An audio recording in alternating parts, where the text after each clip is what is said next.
Né le 1er octobre 1893 à Foshan, en Chine, Ip Man, et également connu sous le nom de Yep Man, était le troisième enfant de Hippolyte Eneshui. Grandissant dans une famille aisée, il reçut une éducation chinoise traditionnelle. À l'âge de 12 ans, Ip Man commença son entraînement au Wing Chun sous la tutelle de Chan Huaxin, qui avait alors 57 ans. Cependant, en raison de l'âge de Chan et d'une attaque cérébrale survenue en 1909, Ne Chung Sok, le deuxième élève le plus ancien de Chan, prit en charge l'entraînement de Ip Man. Le parcours de Ip Man avec le Wing Chun se poursuivit lorsqu'à grave l'âge de 16 ans, il déménagea à Hong Kong et fréquenta le collège Saint-Stephen. Là, le destin intervint lorsqu'il rencontra Long Bik, fils de Long Zhang, l'entraîneur de son maître Chan Huaxin. Malgré sa défaite initiale face à Long Bik lors d'un combat amical, Ip Man commença à s'entraîner sous sa direction, perfectionnant ainsi davantage ses compétences en Wing Chun jusqu'au décès de Long Bik en 1911. De retour à Foshan à l'âge de 24 ans, Ip Man devint policier et commença à transmettre ses connaissances en Wing Chun à ses amis, subordonnés et parents. Parmi les élèves notables de cette période, on peut citer Lok Yu, Shou Kwon Yue, Kwok Fu, Linka, Chan Chison et Lui Ying. Pendant la Deuxième Guerre sino-japonaise, Ip Man prit parti pour le Kuomintang, et ses activités à cette époque restent quelque peu obscures.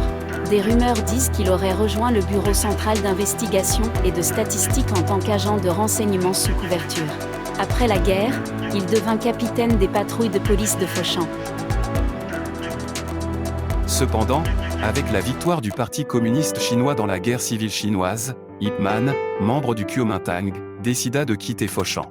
En 1949, il déménagea à Hong Kong avec sa femme Chung Wing Sing et leur fille Ip Soum, laissant derrière lui une vie prospère à Foshan.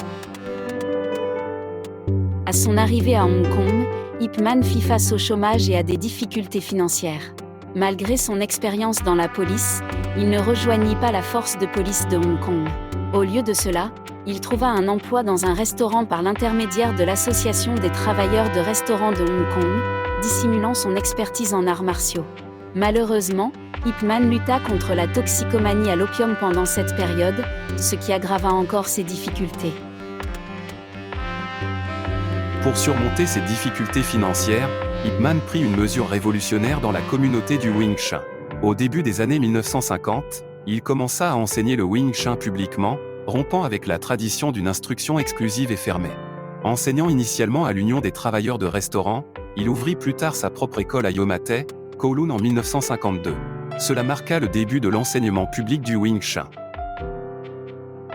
L'enseignement de Ip Man attira initialement des individus pauvres et peu éduqués ainsi que de jeunes hommes en quête d'amélioration personnelle. Ces élèves, issus de milieux modestes, devinrent progressivement compétents en Wing Chun.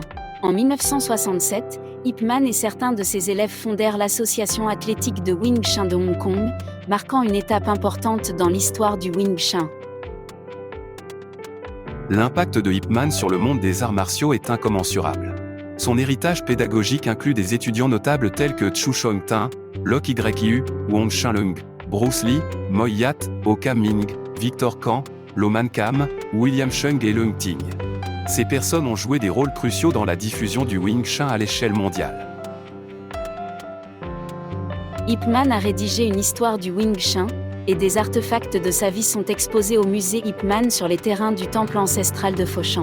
Il décéda le 2 décembre 1972, à l'âge de 79 ans, d'un cancer du larynx, seulement 7 mois avant la mort de son élève le plus célèbre, Bruce Lee. Les funérailles de Ip Man eurent lieu à W.O. Hop Shek, à Hong Kong.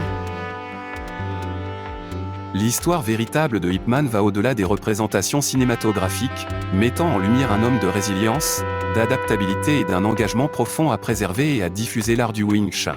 Son héritage perdure à travers les millions de pratiquants de Wing Chun dans le monde, contribuant à la popularité mondiale de cet art martial chinois traditionnel.